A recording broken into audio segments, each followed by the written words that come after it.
j'avais commencé en disant Monaco n'a plus l'envie parce qu'ils étaient à 2-0, à 0-2. Je sais. Finalement, je me suis rattrapé. Mener 2-0 et une belle révolte monégasque parce que quand on regarde depuis la route bicyclette qu'ils ont mis aux Bretons, alors ils avaient péniblement battu Angers la semaine passée, mais depuis la route bicyclette contre les Bretons le 4 novembre, 6-0, ça allait de mauvais résultats en mauvais résultats avec pas mal de défaites, dont la dernière, même si tu n'as plus rien à jouer, bon, t'en prends 5 au Portugal. Et là, vraiment mal en point contre 3 avec certes Daniel Subasic qui a été en dessous de tout, mais tu peux arriver à te trouver sur un match.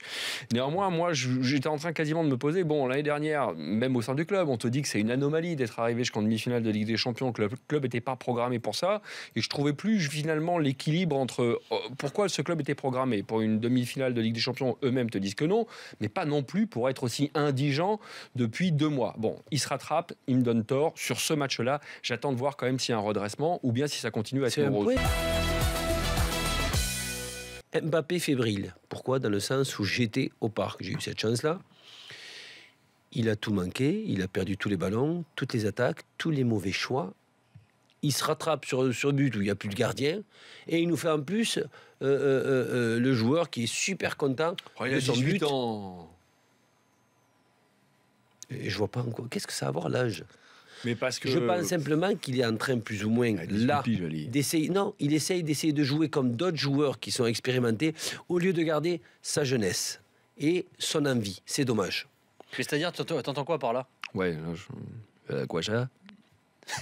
Ben, mais comment tu le... C'est pas compliqué. Moi, je me suis retrouvé avec plusieurs jeunes. Ouais. Et j'ai eu le bon exemple de Thierry Trezeguet, qui depuis le début ont tout le temps joué comme un jeune qui veut réussir et grimper, tu vois. Ouais. Là, non, on dirait que inconsciemment, j'ai déjà réussi, donc je vais essayer de faire autre chose.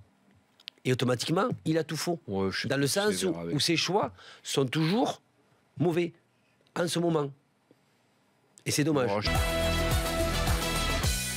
Laurent Blanc, c'était en fait Jean-Louis Gasset qui jouait le rôle d'entraîneur officieux du Paris Saint-Germain, avec évidemment un groupe, comme on en a toujours besoin, de leaders dans le vestiaire, plutôt tendance sud-américaine. Et le groupe faisait avec Zlatan, avec un moment David Luiz et Mota, chacun faisait ce qu'il voulait. Et le Suédois. Là,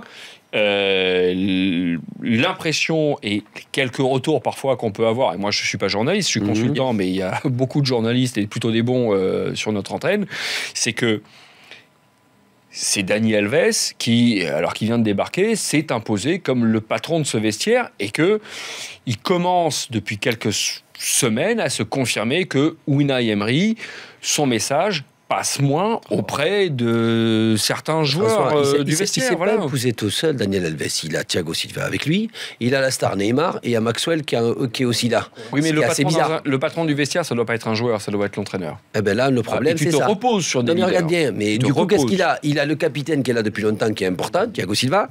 Il a la star qui est aussi avec lui, Daniel Alves, il se met Neymar dans le vote, et il a Maxwell qui est censé être, je veux dire, non, mais qu'est-ce que tu veux dire? Est-ce que tu veux dire que c'est impossible pour n'importe quel entraîneur? Mais il est foutu, Emery, là. C'est juste Emery qui n'a pas ce qu'il a réussi à faire à Séville, mais il n'a pas la capacité de le reproduire dans un vestiaire comme celui du Paris Saint-Germain. Parce qu'à Séville, tu n'avais pas des stars à Séville.